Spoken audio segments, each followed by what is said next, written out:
أعوذ بالله من الشيطان الرجيم بسم الله الرحمن الرحيم إن الحمد لله نحمده ونستعينه ونستغفره ونعوذ بالله من شرور أنفسنا ومن سيئات أعمالنا من يهده الله فلا مضل له ومن يضلله فلا هادي له أشهد أن لا إله إلا الله وحده لا شريك له وأشهد أن محمدا عبده ورسوله أما بعد فإن أصدق الحديث كتاب الله وخير الهدى هدى محمد صلى الله عليه وسلم وشر الأمور محدثاتها وكل محدثة بدعة وكل بدعة ضلالة وكل ضلالة في النار. Muslimin muslimat rahmati Allah, InsyaAllah pada malam ini merupakan kita sebut sesi yang ketiga dalam tajuk yang sama. Kita masih lagi membahaskan berkenaan dosa besar yang ke-13,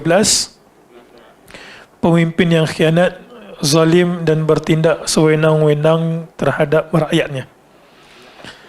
Pada malam ini kita akan bermula pada muka surat yang ke-129. Buku kita sama, muka surat 129.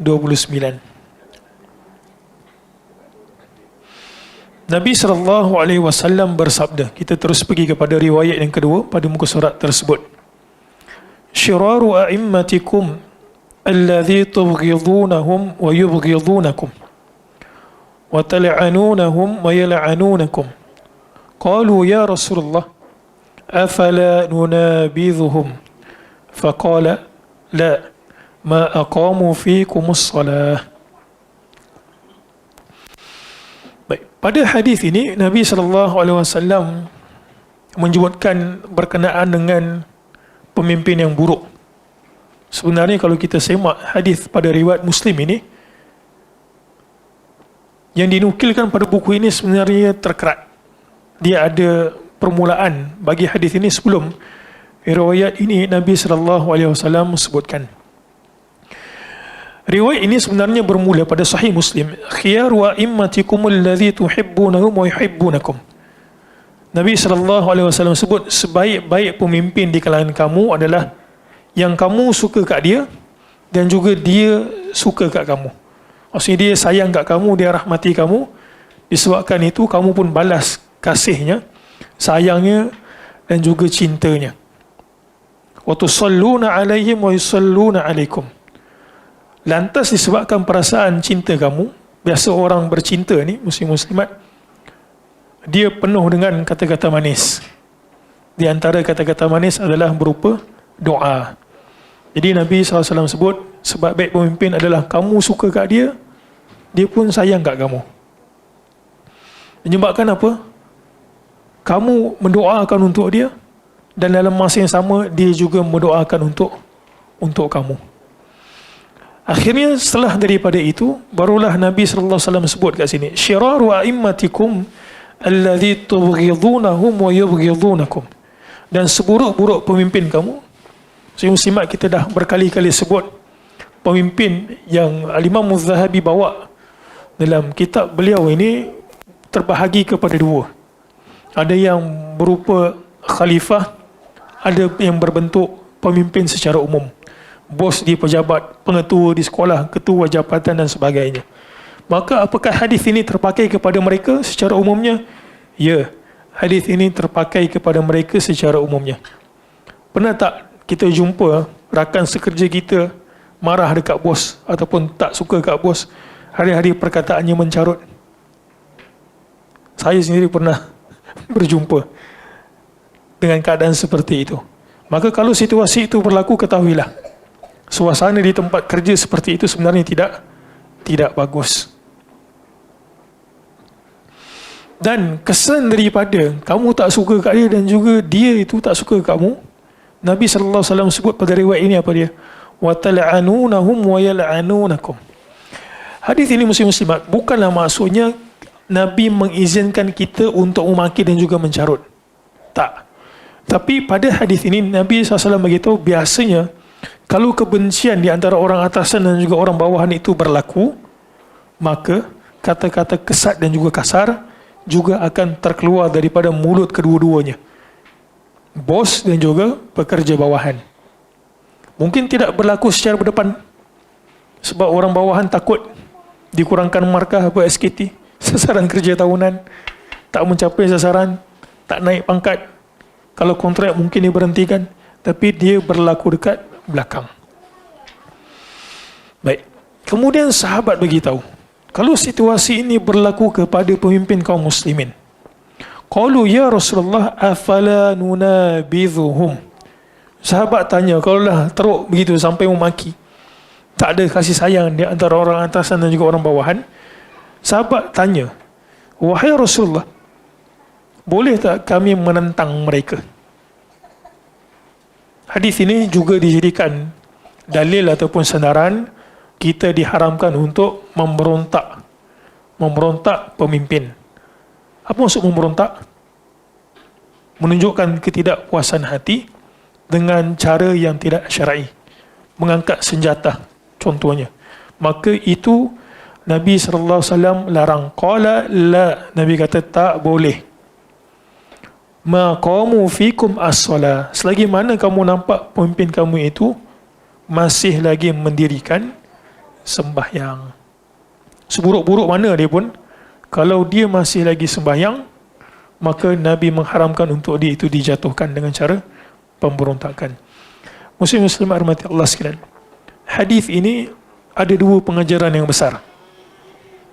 Yang pertama, hadis ini mengharamkan untuk kita yang berada pada pemerintahan yang sah, khalifah tu kaum muslimin, kita ada khalifah. Hadis ini menunjukkan kita diharamkan untuk keluar memberontak. Mungkin ada yang bertanya, kalau macam tu tak boleh ke kita nak menegur pemimpin? Tak. Yang diharamkan itu memberontak. Tetapi menegur diperbolehkan. Kemudian, pada hadis ini juga menunjukkan betapa besarnya peranan solat. Kenapa Nabi SAW memberikan indikator solat? Kamu tak boleh menentang dia selagi mana dia solat. Sebab sebelum ini kita pernah bahaskan, di antara pembeza kaum kafir dan juga kaum muslimin adalah solat.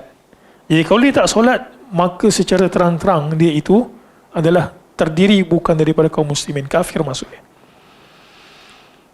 Jadi ini Nabi SAW bagi tahu macam mana situasi kepimpinan yang begitu buruk. Hari-hari pemimpinnya mencarut dan orang bawahnya balas carutan pemimpinnya. Wallahu a'lam. Baik. Riwayat berikutnya, Nabi SAW bersabda, Inna Allah la yumli lil-zalim, fa idza akhadhahu lam yuflithu, thumma qara, wa kadzalika akhdhu rabbika idza akhadha al-qura wa hiya zalimah, inna akhdahu alimun syadid. Inna Allah, sesungguhnya Allah Subhanahu wa ta'ala, la yumli lil-zalim, akan memberikan penangguhan kepada si zalim. Maksudnya apa? Allah Subhanahu wa ta'ala tidak semestinya membalas kezaliman itu dengan serta-merta. Katalah ada satu orang buat zalim, maka tidak semestinya dia itu akan dibalas serta-merta. Akan ada keadaan Allah Subhanahu wa ta'ala menangguhkan pembalasan kepada si pelaku zalim tersebut. Sebagai apa? Untuk menambahkan dia punya azab siksa. Dan ini kita sebut sebagai istidraj. Jadi panjang umur, mewah dengan kekayaan bukan menunjukkan kemuliaan. Tidak semestinya. Boleh jadi itu merupakan istidraj daripada Allah Ta'ala untuk menambah azab siksa di akhirat. Kemudian Nabi SAW sebut, tapi yang pasti si zalim ini akan berlaku satu perkara.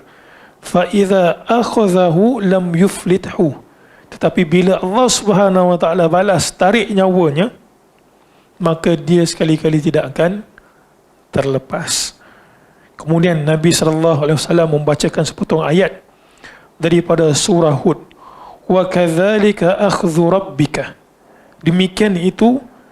Akhdhu kat sini maksudnya adalah al-iqab.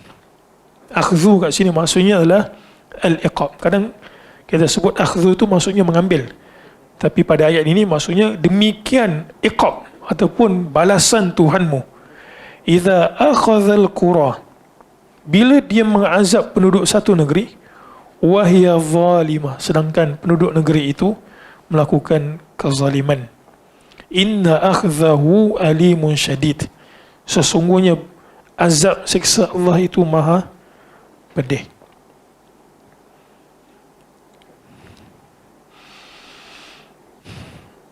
Berikutnya, Nabi SAW bersabda kepada Mu'adz radhiyallahu anhu ketika beliau mengutuskannya ke Yaman. Ini satu kisah yang masyhur selepas daripada perjanjian Hudaybiyah yang berlaku pada tahun ke-6 Hijrah, disebabkan gencatan senjata selama 10 tahun. Kaum musyrik dekat Quraisy berjanji untuk tidak mengusik Nabi SAW, dan mereka juga menuntut supaya mereka itu tidak diusik gencatan senjata selama 10 tahun. Maka Nabi SAW ambil tempoh yang lama itu 10 tahun, walaupun kita tahu apa yang berlaku akhirnya. Kaum Quraisy di Mekah kita sebut mengkhianati perjanjian tersebut. Tapi pada ketika itu Nabi mula mengutuskan sahabat untuk pergi berdakwah, sebab mereka janji tak nak kacau. Dan di antara yang Nabi SAW utus di kalangan sahabat yang cerdik itu adalah siapa dia? Mu'adz bin Jabal, yang paling tahu tentang halal haram, juga tentang faraid. Jadi Nabi pesan kat dia, Nabi banyak pesan kat dia. Akhirnya di antara pesanan Nabi SAW itu adalah ini. Jadi bila Nabi hantar Mu'adz ke Yaman, maka dia mengajar secara tak langsung, dia itu akan menjadi ketua kat situ, seolah orang utusan Nabi SAW untuk memberikan pedoman, pengajaran, dan dia merangkap sebagai ketua.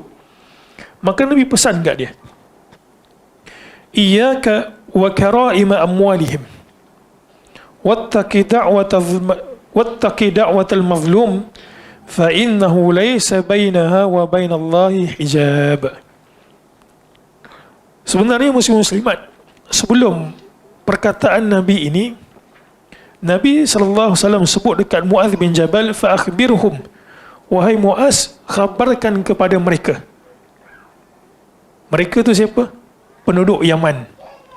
Annallaha qad farada alaihim sadaqah. Wahai Mu'adz, khabarkan kepada mereka, sesungguhnya Allah Ta'ala memfardukan ataupun mewajibkan kepada penduduk Yaman, kalau mereka menerima Islam, untuk bersedekah. Sedekah maksudnya kat sini bukan sedekah nafilah, tetapi merujuk kepada zakat. Nabi perintahkan pemimpin untuk melaksanakan tanggungjawab. Tapi dalam masa yang sama, Nabi juga berpesan kepada pemimpin supaya jangan buat kezaliman. Nabi kata, iyyaka, wahai Mu'adz, kalau engkau nak pergi ambil zakat penduduk Yaman, maka jangan engkau ambil wa kara'ima amwalihim. Kalau kita tengok terjemahan kat situ, kara'ima amwalihim, harta yang mereka paling sayang. Betul, ini merupakan pendapat kebanyakan para ulama, Qadhi Iyad dan juga Ibn al-Athir. Kara'ima amwalihim maksudnya yang paling dia sayang. Katalah zakat kambing, 40 ekor kena keluar seekor kambing. Jadi selagi mana dia menunaikan hak dia tu, dia kata ini kambing yang taklah terlalu buruk, taklah terlalu mewah, aku keluarkan zakat untuk Allah. Maka Nabi pesan dekat Mu'adz, jangan pula engkau pergi tengok kambing yang dia paling suka. Orang ni dia ada kesukaan dia kan. Kalau kuda tu, banyak-banyak kuda, ada kuda yang dia paling sayang. Banyak-banyak kereta, ada kereta yang paling dia suka. Banyak-banyak barang tu, ada barang yang dia lebih dekat hati dia. Mungkin jam, ada orang kolektor jam, ada orang kolektor apa? Kasut. Kasut dia banyak gitu. Ada kasut yang dia suka. Jadi kalau bagi sedekah ke orang, jangan pula pilih aku nak kasut yang itu. Kasut tu pula kita tahu kasut yang dia paling sayang. Jadi kalau kambing, dia suka kambing, dia nak kata aku nak ambil kambing tu, dia tahu pula kawan tu suka kambing tu. Bulu dia cantik, susu dia banyak, berisi pula. Nabi kata apa? Jangan ambil benda yang dia paling sayang, hatta dalam menunaikan hak Allah Ta'ala. Kemudian setelah itu Nabi kata apa? Wattaqi da'watal mazlum. Maka wahai Mu'adz, hendaklah engkau takut doa orang yang dizalimi. Kenapa? Lepas Nabi kata, jangan ambil harta dalam menunaikan hak Allah, harta yang orang tu paling sayang. Kemudian Nabi pula kalih kata, wahai Muaz, hendaklah engkau takut doa orang yang dizalimi. Agak-agak kenapa Nabi sebut tu? Nak bagi tahu, ambil harta yang orang sayang merupakan bentuk kezaliman. Jadi pemimpin jangan suka-suka ambil harta orang. Fa innahu laisa bainaha wa bainallahi hijab. Nabi SAW kata, kerana kalau dia berdoa, tidak ada dia dengan Allah Ta'ala itu hijab penghalang. Hatta kalau dia itu tidak Muslim sekalipun. Berikutnya, muka surat 130.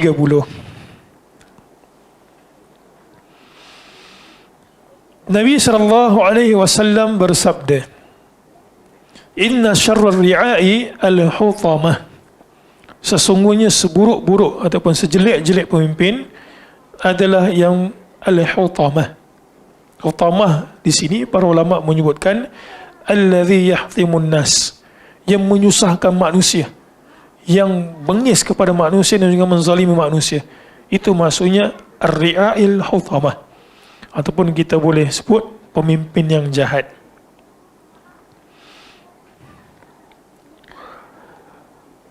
Kemudian Nabi SAW bersabda, ada 3 golongan manusia yang tidak akan diajak bicara oleh Allah. Kemudian beliau menyebutkan di antaranya adalah seorang pemimpin yang pendusta. Allah Subhanahu wa taala berfirman, Tilkad darul akhiratu naj'aluha lilladzina la yuriduna 'uluwan fil ardi wala fasada wal 'aqibatu lil muttaqin. Ini peringatan kepada orang yang dilantik menjadi pemimpin. Pemimpin biasanya dia akan rasa diri dia begitu megah. Aku pemimpin, kamu kena hormat ke aku. Maka Al-Imam Az-Zahabi bawakan ayat ini. Allah Ta'ala berfirman, Tilkad darul akhirah. Demikian ad-dar al-akhirah, negeri akhirat itu. Naj'aluha, kami jadikan negeri akhirat itu untuk siapa? Lilladzina la yuriduna 'uluwan fil ardi wala fasada. Siapa yang akan masuk ke syurga Allah Ta'ala? Siapakah yang selayaknya akan menikmati akhirat? Adalah orang yang tidak menginginkan 'uluwa, adalah orang yang tidak menginginkan ketinggian fil ard, dan juga wala fasada, dan orang yang tidak menginginkan kerosakan. Muslimat Allah sekalian, menariknya kalau kita buka kitab tafsir, para ulama kata, menarik ayat ini, Allah menyebutkan la yuriduna. Apa maksud la yuridun? Mereka tidak menginginkan. Maksudnya orang yang akan menikmati akhirat ataupun orang yang masuk ke syurga Allah Ta'ala itu bukankan nak meninggi diri, nak buat perbuatan meninggi diri, terlintas dekat hati dia pun tak ada benda tu. Itu maksudnya la yuridun. Mereka tidak berkehendak. Kalaulah kehendak pun tak ada, apatah lagi nak melakukan perbuatan tersebut. Nak bagi tahu hati mereka ini memang betul-betul suci, tak mau meninggi diri. Wala fasada, dan juga mereka itu tidak mahu merosakkan. Al-fasada, para ulama tafsir menyebutkan ia merupakan sesuatu yang umum, sama ada berbentuk kemaksiatan ataupun kejahatan. Manakala Ikrimah, salah seorang tokoh tafsir, menyebutkan fasada kat sini maksudnya adalah orang yang tidak menginginkan untuk mengambil harta orang lain. Jadi Ikrimah dia mengkhususkan perkataan fasada kat sini adalah orang yang tidak menzalimi orang lain dari sudut hartanya. Wallahu alam, ala kulli hal fasada itu dia termasuk sekali. Wal aqibatu lil muttaqin, dan kesudahan yang baik bagi orang yang bertakwa. Kemudian riwayat berikutnya ini muslimat adalah satu perkara yang kita tak bincangkan sebelum ini. iaitu apa hukum kita meminta jawatan? Boleh tak kita minta jawatan? Mari kita lihat beberapa potongan hadis Nabi sallallahu alaihi wasallam berkenaan dengan orang yang nakkan jawatan. Innakum satahrisuna 'ala al-imarah wa satakunu nadamatan yaumal qiyamah. Sesungguhnya kamu semua satahrisuna, akan ada satu zaman kamu ini sangat berkehendak, bersemangat untuk mendapatkan jawatan. Nabi kata dekat setelah kematian aku nanti, di akhir zaman, kamu akan nampak orang ini banyak mengejar jawatan. Dan Nabi kata apa? Wasatakunu nadamatan yaumal qiyamah. Nabi beritahu sesungguhnya kepimpinan itu merupakan satu penyesalan. Kenapa kepimpinan itu merupakan satu penyesalan? Kerana kepimpinan merupakan salah satu perkara yang Allah Ta'ala tanya dekat akhirat. Ia merupakan taklif, satu bebanan. Kemudian Nabi SAW bersabda, Inna wallahi la nuwalli hadzal amala ahadan sa'alahu aw ahadan harisa alaih. Demi Allah, kami tidak akan menyerahkan jabatan, ataupun demi Allah, kami tidak akan melantik. Bahasa kita gitulah. Hadzal amal ahadan sa'alahu, bagi orang yang meminta, aw ahadan harisa alaih, ataupun satu orang yang nak sangatkan jawatan tersebut. Nabi kata, demi Allah kami tidak akan melantik orang yang meminta jawatan. Kemudian pada riwayat berikutnya, muka surat 131, Nabi SAW bersabda, Ya Ka'ab ibn Ujrah, seorang sahabat Nabi, A'adhakallahu min imaratis sufaha, umara'un yakununa min ba'di wa la yahtaduna bihadhi wa la yastannuna bisunnati. Wahai Ka'ab ibn Ujrah, Nabi kata dekat dia, A'adhakallah, mudah-mudahan Allah Ta'ala melindungimu, min imaratis sufaha, daripada kepimpinan orang-orang yang sufaha. Ini maksudnya adalah bodoh. Kenapa dipanggil sebagai bodoh, kepimpinan yang bodoh? Para ulama ketika mensyarahkan hadis ini, kerana dia itu tidak tahu, tidak berilmu dan juga tidak beramal. As-sufaha adalah pemimpin yang tidak ada ilmu. Disebabkan dia tidak ada ilmu, maka dia juga tidak beramal. Nabi doakan Ka'ab bin Ujrah untuk tidak berjumpa dengan pemimpin seperti itu, ataupun di bawah pemerintahan golongan-golongan yang bodoh. Kemudian Nabi SAW bagi tahu apa takrif bodoh tersebut. Umara'un yakununa min ba'di, Nabi kata, akan ada satu zaman setelah aku, maksudnya Nabi meninggal dunia, mereka itu memimpin, la yahtaduna bihadihi, mereka itu tidak mengambil petunjukku, wala yastannuna bisunnati, dan dia juga tidak bersunnah dengan sunnah aku. Jadi kesimpulan beberapa riwayat yang kita baca, apakah kita diperbolehkan untuk meminta jawatan? Jawatan ketua kelas, ketua pengurus Baitul Salam, boleh tak minta?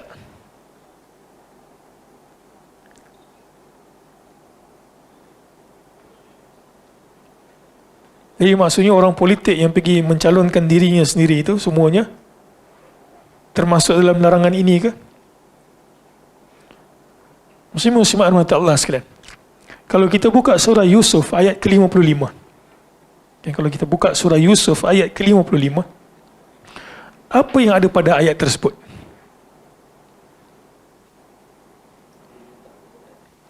Nabi Yusuf minta jawatan, dan jawatan dia pula jawatan perbendaharaan negara.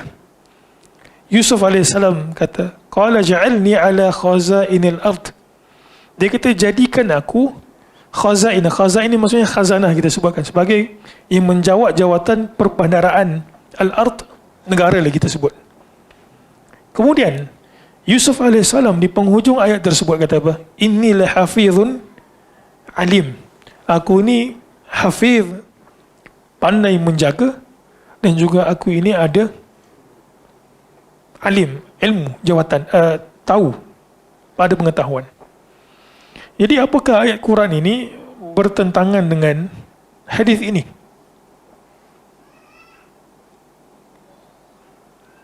Jawapannya telah pun diberikan oleh Al-Imam Al-Qurtubi. Jadi kita kena study elok nas-nas yang ada dalam Quran dan juga hadis supaya kita tidak salah memberikan fatwa. Al-Imam Al-Qurtubi, saya bacakan ketika beliau mentafsirkan ayat ini, katanya bahawa Yusuf alaihi salam innama talaba al-wilayata li'annahu alima annahu la ahad yaqumu maqamahu. Ini ulasan yang sangat menarik oleh Al-Imam Al-Qurtubi, katanya apa? Yusuf dia minta jawatan tersebut, al-wilayah, jawatan, li'annahu alima annahu la ahad, kerana dia tahu tidak ada seorang pun di kalangan manusia yang hidup pada ketika itu, pada kawasan dia itu, yaqumu maqamahu, yang sebanding dengan dia, fil adli wal islah, dalam melakukan keadilan dan juga dalam melakukan kemaslahatan. Dan Yusuf AS tahu kalau jawatan tersebut diberikan kepada orang lain, mungkin islah dan juga keadilan tidak dapat tertegak, dan orang fakir miskin tidak dapat diberikan haknya. Ini merupakan urasan Al-Imam Al-Qurtubi. Jadi kalau kita nak implementasi untuk dunia kita hari ini, masyarakat kita hari ini, kita tengok kalau ada orang berkaliber memimpin dan dia memimpin pun bagus, maka kita tak mencalonkan orang lain ataupun mencalonkan diri kita sendiri. Kita tengok kawasan kita tu, semua yang mencalonkannya bukan Islam, contohnya lah. Dan kita tahu pula dia tu ada rekod buruk dengan orang Islam, selalu tindas, tak puas hati dengan orang Islam. Maka boleh tak kita mencalonkan diri kita untuk menjadi pemimpin kawasan tersebut? Jawapannya adalah boleh. Sebab Yusuf AS mencalonkan dirinya. Dan berdasarkan ulasan para ulama tafsir, di antaranya Imam Al-Qurtubi, katanya boleh. Dan dia tidak bertentangan dengan hadis ini. Kemudian penutup bagi dosa besar yang ke-13. Nabi SAW bersabda, "Thalathu da'awatin mustajabatin la syakka fihin, da'watul mazlum, wa da'watul musafir, wa da'watul walid ala waladih." Ada 3 doa yang Allah Subhanahu wa taala akan istijabahkan. Bahkan Nabi kata tidak ada keraguan dari sudut kepastian Allah Ta'ala akan betul-betul tunaikan. Apa dia? Da'watul mazlum, doa orang yang dizalimi. Kenapa Imam Az-Zahabi bawa riwayat ni? Nak bagi peringat dekat pemimpin, jangan zalim dekat orang bawahan. Kerana kalau mereka berdoa, doa mereka itu dahlah dizalimi. Maksudnya doa orang yang dizalimi makbul. Kemudian Nabi SAW bagi tahu, berikan taukid kat sini, tidak ada keraguan doa tersebut akan ditunaikan. Wa da'watul musafir, dan juga doa orang yang tengah bermusafir. Dan yang terakhir, doa seorang, kalau kat sini walid merujuk kepada ayah, tapi dia juga merujuk kepada ibu, ala waladi, terhadap anaknya. Wallahu alam. Sedikit syarah. Syekh Uthaymin rahimahullahu berkata, seperti telah dinukil dari Aisyah radhiyallahu anha, ia berkata, aku mendengar Nabi SAW bersabda seperti ini di kamarku. Wahai Allah, siapa saja yang bertugas mengurus sebuah urusan umatku, kemudian ia bersikap lemah lembut terhadap umatku, maka sayangilah ia dan siapa sahaja yang persulit urusan mereka, yakni umatku, maka persulitlah ia. Doa di atas adalah doa dari Nabi SAW kepada siapa sahaja yang mengurus urusan kaum muslimin, baik urusan peribadi maupun urusan umumnya, di pejabat termasuk sekali. Misalnya seorang yang bertugas mengurus urusan rumah tangganya, ada seorang kepala sekolah ataupun kita sebut pengetua yang dipercaya untuk memegang urusan sebuah sekolah, ada seorang guru yang dipercaya untuk memegang urusan sebuah kelas, dan ada seorang imam yang dipercaya untuk memegang urusan masjid. Kesemua sekali termasuk dalam hadis di atas. Oleh kerana itu, Nabi SAW bersabda, siapa sahaja yang bertugas mengurus sebuah urusan umatku ini, maka kata sebuah urusan, bentuk katanya adalah nakirah, maksudnya umum, belum ditentukan, pada susunan kalimat bersyarat. Para ulama ahli ilmu usul fiqh menjelaskan bahawa bentuk kata nakirah pada susunan kalimat bersyarat bisa bermakna umum, iaitu urusan apa sahaja. Jadi Syekh Ibn Uthaymin nak bagi tahu, hadis itu sebenarnya menunjukkan keumuman. Siapa sahaja yang dilantik menjadi pemimpin, kalau dia mempersulit, Nabi doakan urusannya juga akan dipersulitkan. Kalau dia menguruskan suatu urusan, dilantik sebagai ketua, dia memudahkan urusan orang, maka Nabi doa supaya urusannya itu dipermudahkan. Sebahagian orang menganggap bahawa makna kalimat lemah lembut adalah memberikan sesuatu yang diinginkan oleh orang lain, padahal maknanya bukan itu. Akan tetapi makna kata lemah lembut adalah engkau menerapkan perintah dan larangan Allah dan Rasulnya kepada semua orang dengan cara yang baik. Jadi bila Nabi SAW sebut berlemah lembut terhadap orang bawahan, bukan maksudnya apa sahaja yang diminta oleh orang bawahan, ketua kena bagi. Tapi lemah lembut kat sini adalah berdasarkan perintah Allah dan juga Rasulnya. Bermuamalah dengan mereka dengan cara lemah lembut. Bermuamalah dengan cara lemah lembut, tak semestinya akan kita tunaikan semua benda yang dia minta. Itu maksudnya. Apabila engkau menyusahkan mereka dalam hal-hal yang tidak diperintahkan oleh Allah dan Rasulnya, berarti engkau telah menempuh jalan kedua yang disebutkan hadis tersebut, iaitu doa beliau agar Allah membuatmu susah. Wal-iyazubillah. Kesusahan tersebut dapat berbentuk penyakit yang menyerang tubuhmu. Ini jadi tak jadi? Jadi. Di antaranya kerana doa Nabi. Di antaranya kerana apa agak-agak? Orang di bawah tu doa untuk dia cepat mati. Ketua aku ni kata jahat sangat, mudah-mudahan cepat sakit jantung lah kau, katanya. Hari-hari orang doa. Pernah jumpa tak? Ada kan? Ada. Akhirnya sakit di hatimu, di dalam dadamu, atau menimpa keluargamu atau lainnya, kerana sabda beliau dalam hadis di atas bersifat umum, maka persulitkanlah ia. Syekh Ibn Uthaymin kata sebab doa Nabi itu umum dan terkena kepada semua orang. Yang diberikan urusan, disulitkan urusan orang, menyusahkan, dia benci ke orang tu, Allah Ta'ala akan balas. Misalnya hatinya dipenuhi api kemarahan, orang lain tidak ada yang mengetahuinya, akan tetapi kita mengetahui apabila ia telah menyusahkan umat beliau dengan sesuatu yang tidak memiliki keterangan dari Allah, maka orang tersebut berhak mendapatkan hukuman ini.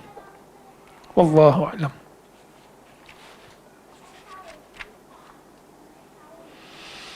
Baik, jadi alhamdulillah kita telah pun habis bab yang ke-13.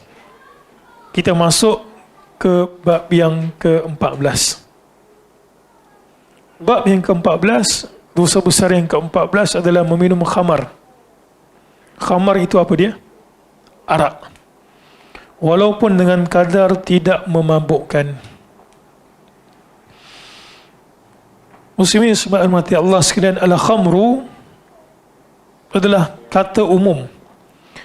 Kullu muskir, apa sahaja yang memabukkan, kita sebut sebagai arak. Sama ada ia diperbuat daripada anggur ataupun selain daripada anggur. Ini bertepatan dengan sabda Nabi SAW dalam hadis riwayat Muslim. Nabi kata apa? Kullu muskirin khamrun. Apa sahaja yang memabukkan adalah khamar, arak. Wa kullu muskirin haramun. Dan apa sahaja yang memabukkan haram. Wa man syaribal khamra fid dunya. Siapa yang meminum arak dekat dunia, famata wa huwa yudminuha, dan dia mati dalam keadaan dia itu ketagihan arak, lam yatub, dan dia tak sempat bertaubat, Nabi kata apa balasannya? Lam yashrubuha, dia itu tidak akan meminumnya fil akhirah, dekat akhirat nanti. Jadi kita nak sebutkan kat sini apa sahaja yang memabukkan adalah arak, walaupun namanya berbeza-beza pada hari ini. Apa di antaranya yang memabukkan yang bukan arak? Dia bukan arak tapi dia memabukkan.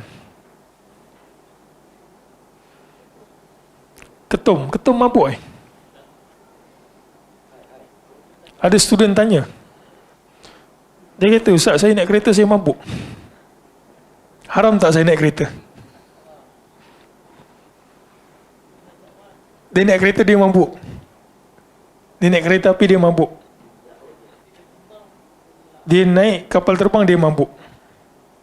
Apakah haram dia naik kapal terbang, kereta api dan juga kereta?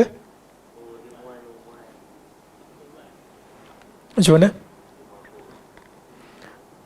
Ya, jangan tertipu dengan permainan bahasa. Ini mabuk kat sini maksudnya menghilangkan akal. Tak ada orang naik kereta dia mabuk, akal dia hilang gitu kan. Kita sebut lawyer gitu kan, dia termuntah. Mabuk kenderaan, bukan mabuk yang diharamkan. Dan mabuk yang diharamkan ini memang disengaja konsum, makan. Bukan sebab dia pergi naik kereta, naik kapal terbang. Yang tanya itu pun memang cerdik itu.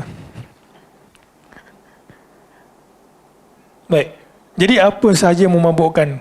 Kalau ketum memabukkan maka dia haram. Apa lagi? Pil, ekstasi, apa lagi? Ais kuda, pil kuda mabuk khayal. Apa sahaja yang dikhayal, apa yang sahaja yang kita makan menyebabkan kita khayal, maka benda tersebut diharamkan. Ubat batuk, apakah dia mengkhayalkan?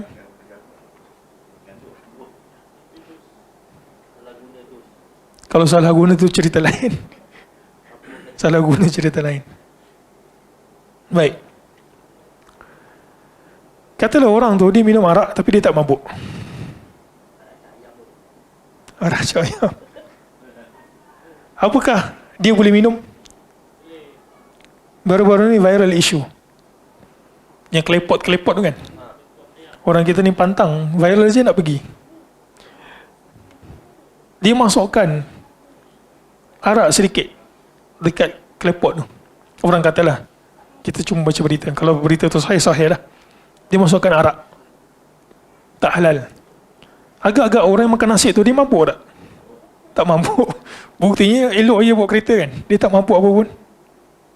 Apakah dia memasukkan arak pada nasi itu yang menyebabkan orang makan tak mabuk?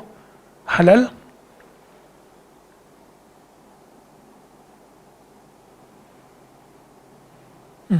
Boleh tak?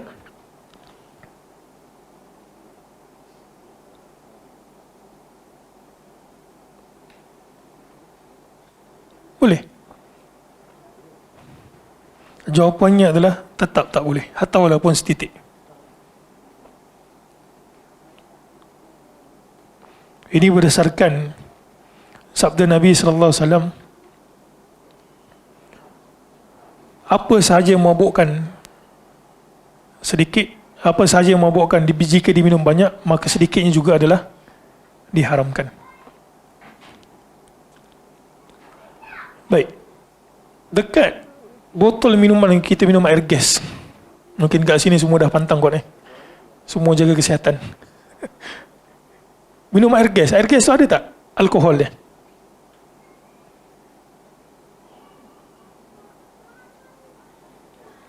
air gas, ada tak alkohol dia? Ada. Ada. Roti hasil daripada fermentasi, ada tak alkohol dia? Ada. Tapi apakah minuman bergas yang menghasilkan alkohol dan juga roti disebabkan daripada kesan fermentasi itu, wujudnya alkohol, haram dimakan?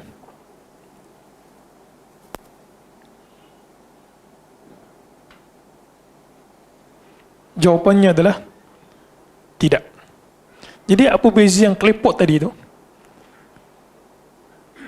dengan air gas yang menghasilkan alkohol ataupun roti yang menghasilkan alkohol disebabkan proses fermentasi? Satu haram, satu lagi boleh pula kita makan.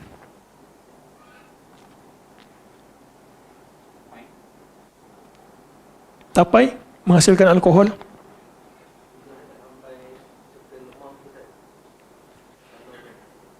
Katalah dia minum botol Coca-Cola lah, kita sebut air tin, air gas gitu, 10 botol. Agak-agak dia mabuk tak? Jawapannya adalah tidak. Jadi kita nak beritahu, kandungan terbesar arak adalah alkohol. Tapi tak semua alkohol bersamaan dengan arak. Satu. Yang kedua, kalaulah benda tersebut betul-betul dipastikan arak, hatta walaupun setitik masuk dekat makanan kita, ia tetap menjadi haram. Macam riba. Hatta walaupun 1 sen. Dia kata, aku bagi engkau pinjam 50,000. Engkau bayar aku 50,000, 1 sen. Hatta walaupun 1 sen itu adalah haram. Jadi itu kita nak faham kan, berkenaan dengan arak. Boleh?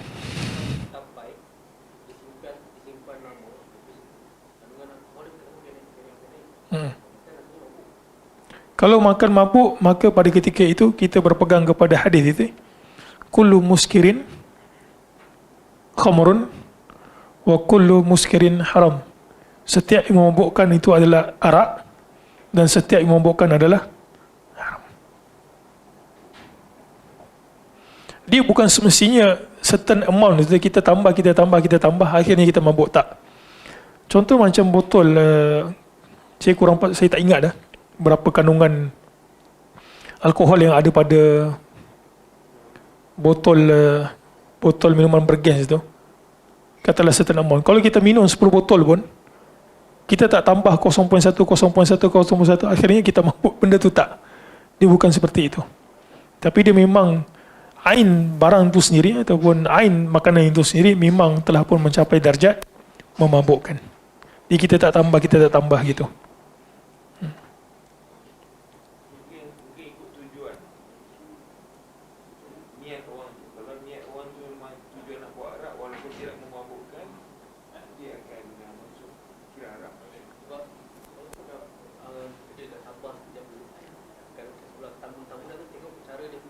Tambunan, tapai.